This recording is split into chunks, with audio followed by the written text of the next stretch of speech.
Extra one. Hi there! Welcome to the Gardens and Graveyard channel. My name is Charisma, and today we're meeting in the garden and we're gonna do a fun little project. So I had planted some Egyptian walking onions in my medicine garden several years ago. They did a fantastic job walking around, but I found that I didn't use them as often as I would a large onion because they're so small.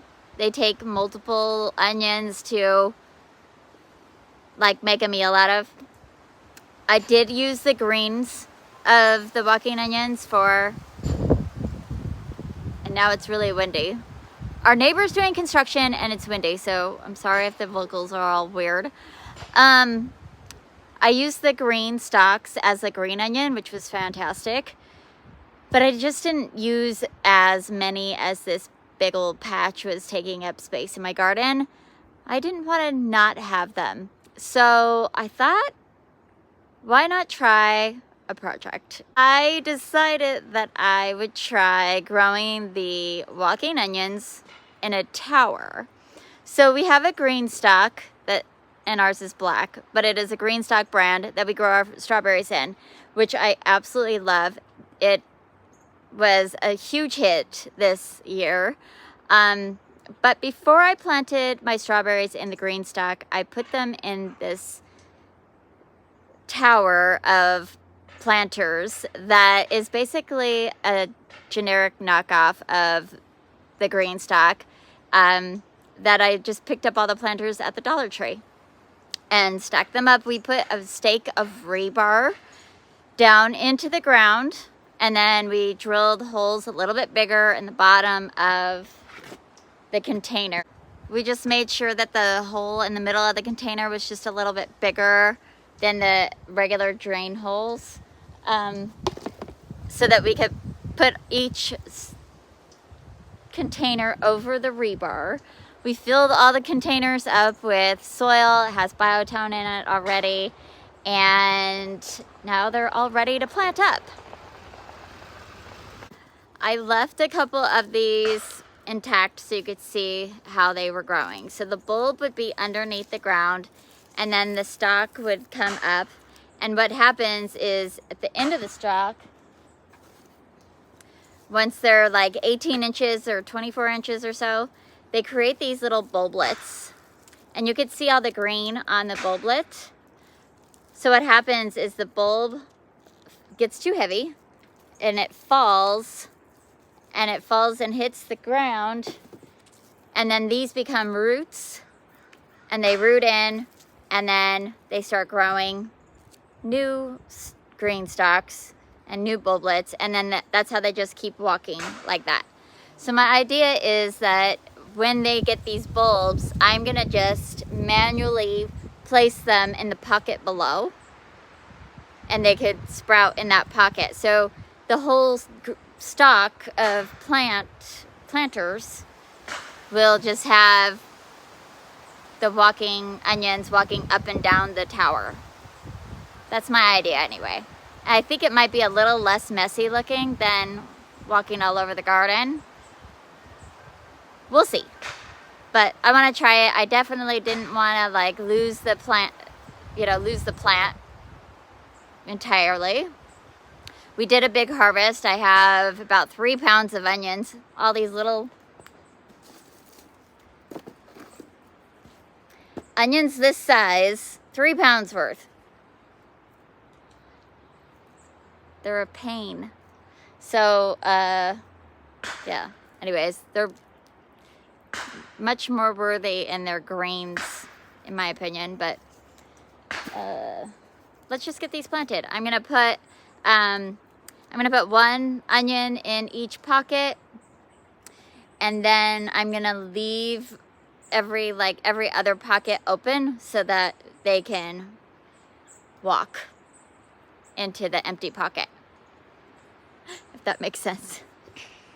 I'm gonna do some with bulblets like this, and some with just the onion, and maybe a couple with like the full bulb.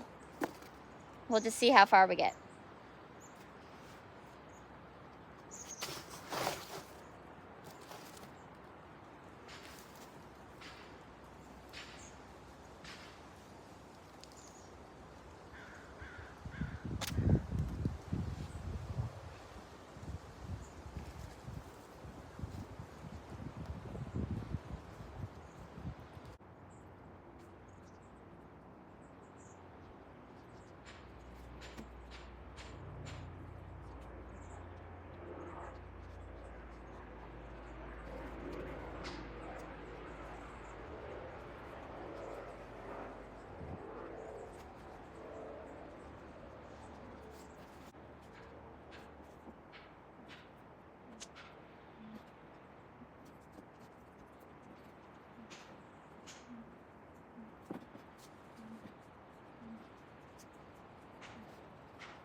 Well, that's it. That's what we did.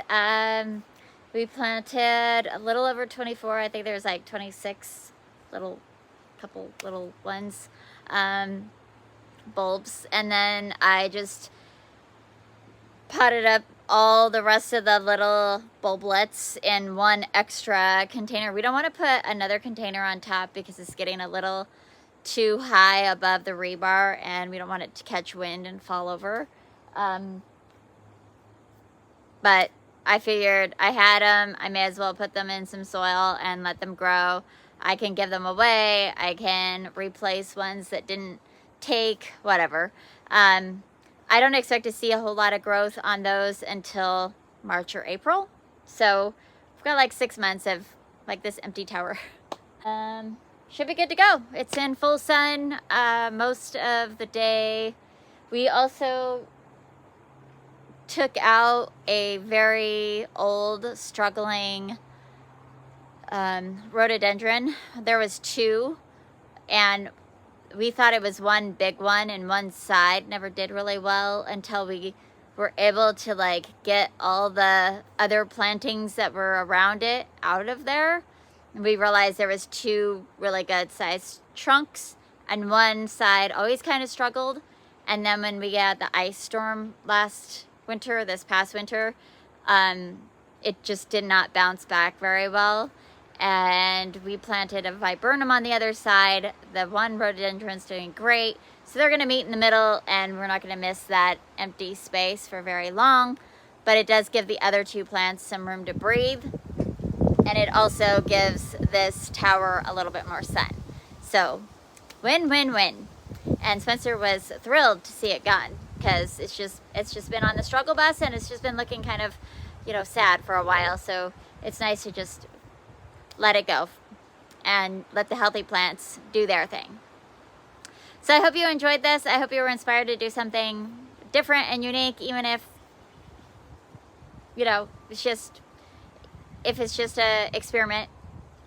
Sometimes that's even more fun than the proven, tried and true.